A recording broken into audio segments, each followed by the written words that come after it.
ఏంటి బాబాయ్, నన్ను చూసి అంత షాక్ అవుతున్నావేంటి? నువ్వు ఇక్కడికి ఎందుకు వచ్చావు? నానమ్మని చూడడానికి వచ్చాను బాబాయ్.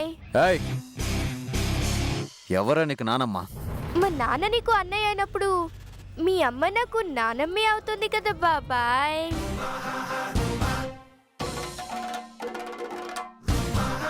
నువ్వు ఊరికి నా కోసమే వచ్చావని తెలుసు బాబాయ్, కానీ ఇప్పుడు మీ ఇంటికి నేనెందుకు వచ్చాను నీకు తెలీదు బాబాయ్.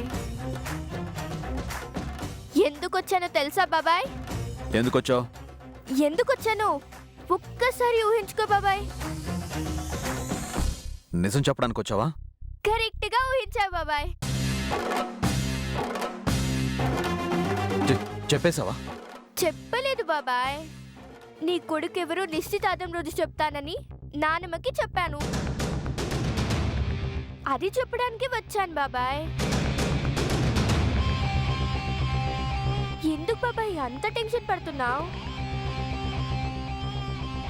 నిశ్చితార్థం వరకు చెప్పనని నీకు మాట ఇచ్చాను కదా. నీకు మాట ఇచ్చాను కాబట్టి నానమ్మకి మా నాన్నకి చెప్పలేదు, లేకపోతే ఎప్పుడో చెప్పేసుండేదాన్ని.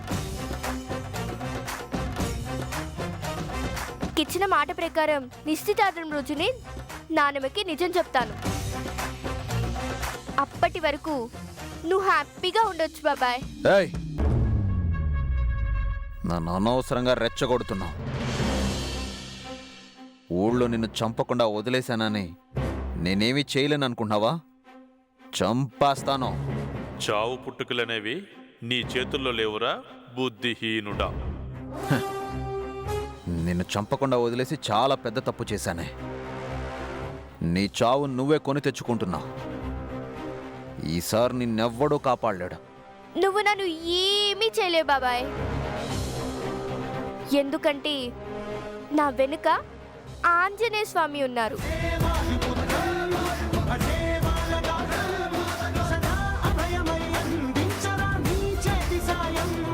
మీ అమ్మంటే నీకు ఇష్టం కదా, నువ్వు ప్రేమించే మీ అమ్మ లోపలుంది, వెళ్ళు.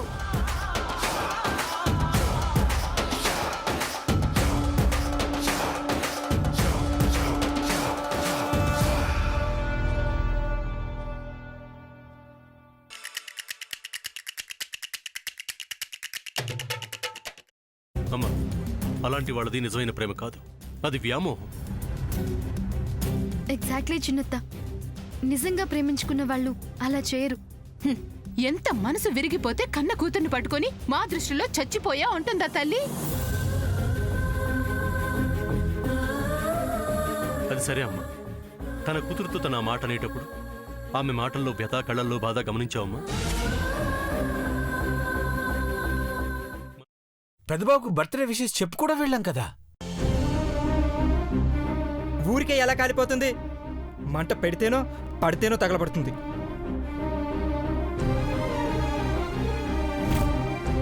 కరెక్ట్ చిన్నబాబు, నీకొచ్చినట్టే నాకు డౌట్ వచ్చింది. పార్వతే షర్టును తగలబెట్టిందనుకుంటా.